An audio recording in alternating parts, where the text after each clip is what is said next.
Hello friends, welcome to the session on data structure. In this session, we will be discussing about one specific tree structure called as a binary tree structure. As we know, the word binary in bi will stand for 2. That is, whenever a node in a tree has only at the most 2 childs, then that tree is being called as a binary tree. Binary tree is very useful data structure and it can be used in many applications. So friends, in this session we will see what we mean by binary tree and how it is possible to implement the binary tree in memory. So by making the use of the linked list or by making the use of the array, we can implement the binary tree in the memory. So friends, let us start the session and have discussion about a particular tree structure called as a binary tree structure. Friends, as you know that I am recording this session for PSS Central Institute of Vocational Education, and these sessions are done for the course Junior Software Developer. So the teachers and students who actually teach the course or who learn the course can make an access to these sessions in order to learn the data structure. So let us start the session and understand what we mean by a binary tree. As we know that there are many types of the trees, of which the most popular type is the binary tree. So binary tree is a collection of nodes. A tree is basically a collection of nodes. Binary tree is also basically a collection of nodes. And the condition with the binary tree is that every node can have at the most 2 children. So in a regular tree or in a general tree, you will find that there is no such condition that a node can have 2 or more than 2 children. But in binary tree, the condition is that every node can have at the most 2. So it can have either 1 children or it can have at the most 2 children. So as shown in this window, you will find that this node 1 is being called as a root of the binary tree. And then there is a children 2 and 3 of this root. And this parent 2 again are having the 2 children 5 and 6. So in this way, you will find that the every node in the binary tree is having at the most 2 children, and therefore such structure of the tree can be called as a binary tree. So the children which is appearing on the left hand side is being called as a left child, and the children which is appearing on the right hand side is being called as a right child. Say for example, if I consider the node number 2, then the number 5 is being called as a left child, and then the number 6 is being called as a right child.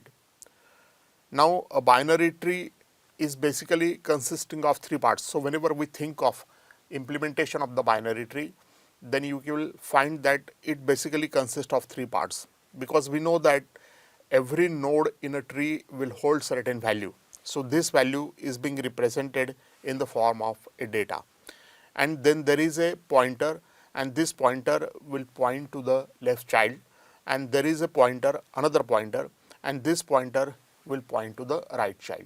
So whenever we think of implementing the binary tree in memory, then you will find that it basically can consist 3 things. The first one is the data, which will hold the actual value of the node. Then there is a pointer which will point to the left child, and there is another pointer which will point to the right child of the binary tree. A binary tree, whenever we have been given any binary tree, and suppose there are n number of nodes. If there are n number of nodes, then you will find that it will have n minus 1 edges. Say for example, if there are 5 nodes in a binary tree, then you can say that 5 minus 1, that the tree will consist of 4 edges. So it is possible that whenever we have a binary tree, depending upon the number of nodes, we can easily determine the number of edges the binary tree can hold. Binary tree, in the binary tree, one node is being called as a parent node. So it is similar to that of a tree data structure. In tree, as I told you in our earlier session, that there is one root. Similarly, in binary tree, one node is being called as a root, and there can be a parent, and the parents can have the 2 nodes, and the parents are connected to their childs, and this connection is by the single path. Say for example, whenever we have a tree, then there are different levels of the tree, and these number of levels is being called as a height of the tree. If for example, if the binary tree has a height k, then the number of nodes in the binary tree can be computed by using the formula 2 raised to k plus 1 minus 1 for k is greater than or equal to 0. Say for example, if our value k is equal to 3, then you will find that the number of nodes in the binary tree can be 2 raised to 4 minus 1, that is 2 raised to 4 is 16 minus 1, that is it can have at the most 15 nodes. So binary trees are very useful trees. As I told you, this is one of the most popular tree among the tree data structure, because whenever we have been given any algebraic expression, whenever we write any algebraic expression which consists of operands and operators, then you will find that such expression can be easily represented by making the use of the binary tree.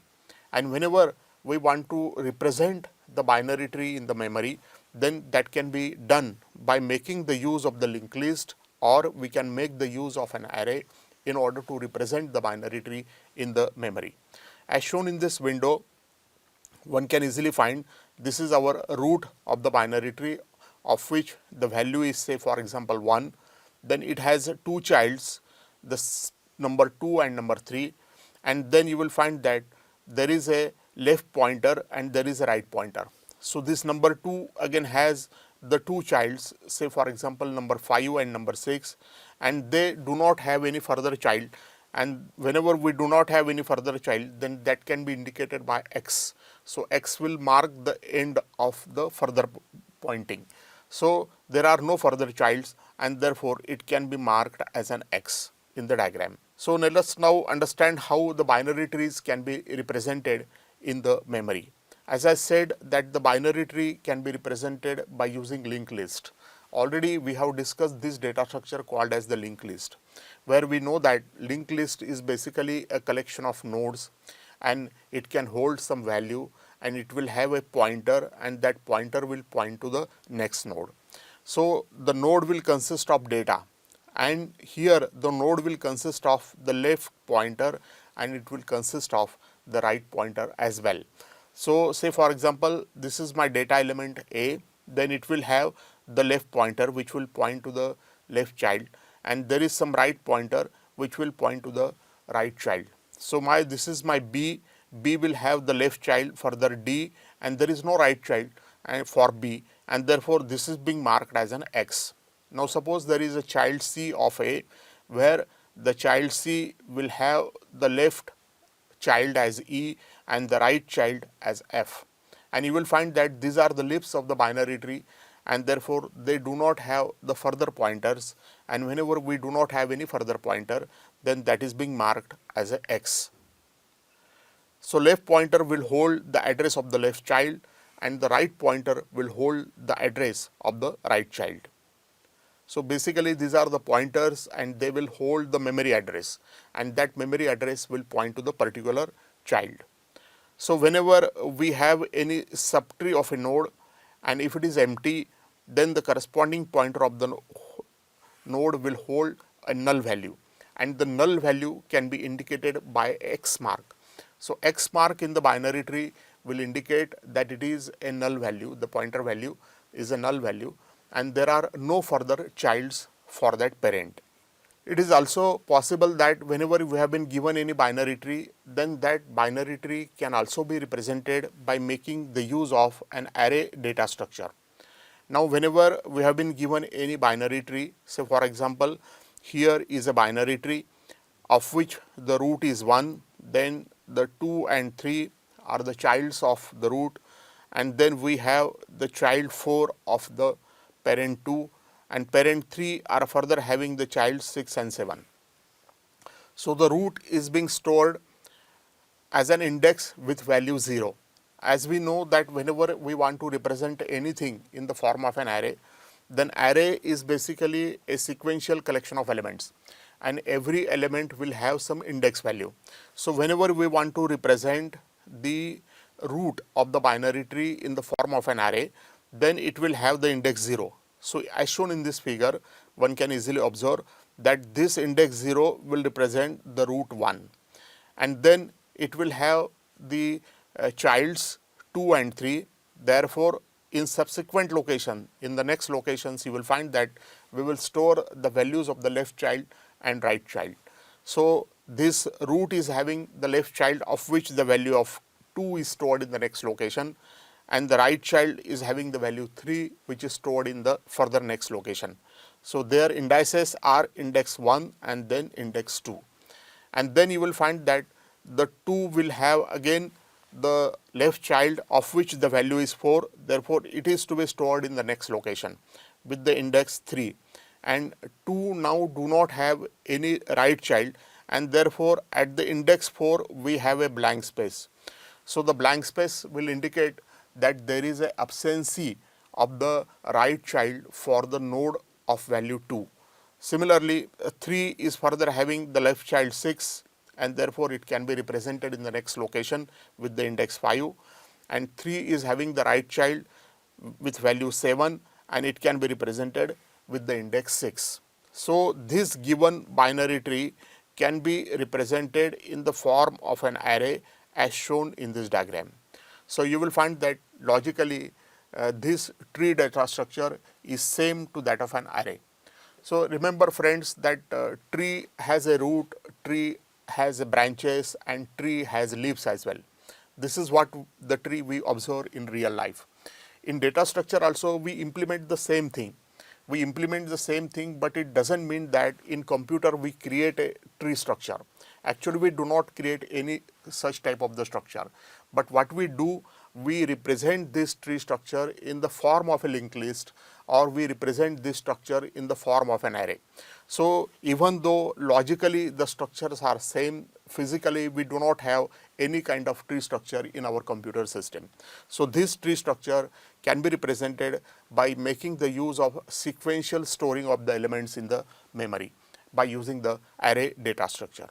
Now, whenever we have been given a binary tree of the height k, then you will find that the size of the array that is being required for the creation of the binary tree in memory is 2 raised to k plus 1 minus 1 for every k greater than or equal to 0. Say for example, if our k is equal to 3, then you will find that we will require 2 raised to 4 minus 1, that is 16 minus 1, that is we will require the 15 locations. We will require the size of the array must be of 15 locations, so that that binary tree can be easily represented by making the use of that array. There are different types of the binary tree.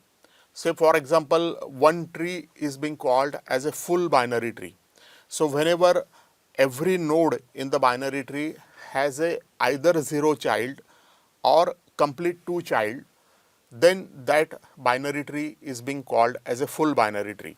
So, one can easily observe in this diagram as shown here, we have one root, then there are 2 childs, then for this parent again there are 2 childs, then for this parent there are again 2 childs. So, in this way you will find that every parent is having the 2 childs, and whenever we have such type of the structure, then that binary tree is being called as a full binary tree.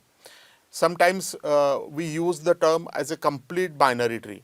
So, complete binary tree is that tree where all the levels are completely filled except the last level. So, whenever we have all the levels that are completely filled except the last level of all the nodes, then that is being called as a complete binary tree. So, as shown in this figure, one can easily observe here you will find that we have root and then there are 2 childs. Then for this parent again we have 2 childs, and for this parent we have the left child. So, such a binary tree can be called as a complete binary tree. Then there is a term that is frequently used with the binary tree is a perfect binary tree. A perfect binary tree is that tree where all internal nodes have 2 children and all leaves are at the same level. So, when every internal node in the binary tree has 2 children and when all the leaves are at the same level, then such a tree is being called as a perfect binary tree. Say for example, in this diagram one can easily observe that this represent a perfect binary tree because all the leaves are at the same level and all internal nodes are having the 2 children. There is one more term or one more type of the binary tree is there, and that is being called as a balanced binary tree. So when both the right and left subtree differ by one level, so when there is a difference of level by 1 in the right and left subtree of the binary tree, then that tree can be called as a balanced binary tree. Say for example, in this diagram one can easily observe that there is a difference of level 1 between the left and the right binary tree, and therefore we can call this binary tree as a balanced binary tree. There is one more type of the binary tree, and that is being called as a degenerate binary tree. The degenerate binary tree is a binary tree where every internal node has one child. So when there is only one child for every internal node of the binary tree, there are no 2 childs available, then in that case we can call the binary tree as a degenerate binary tree. Say for example, here is a diagram of the binary tree where you will find that every node is having only one child, and therefore such binary tree can be called as a degenerate binary tree. So frequently, depending upon the application that you are using, you will find that the binary tree itself can be represented in different forms, and based on the form we give a certain name to the binary tree. So thank you friends for viewing the session of binary tree. Hopefully you have understood the concept of binary tree and how it can be represented in memory by using the linked list or by making the use of an array, and what are the different forms of the binary tree or what are the different types of the binary tree. Thank you all for viewing the session.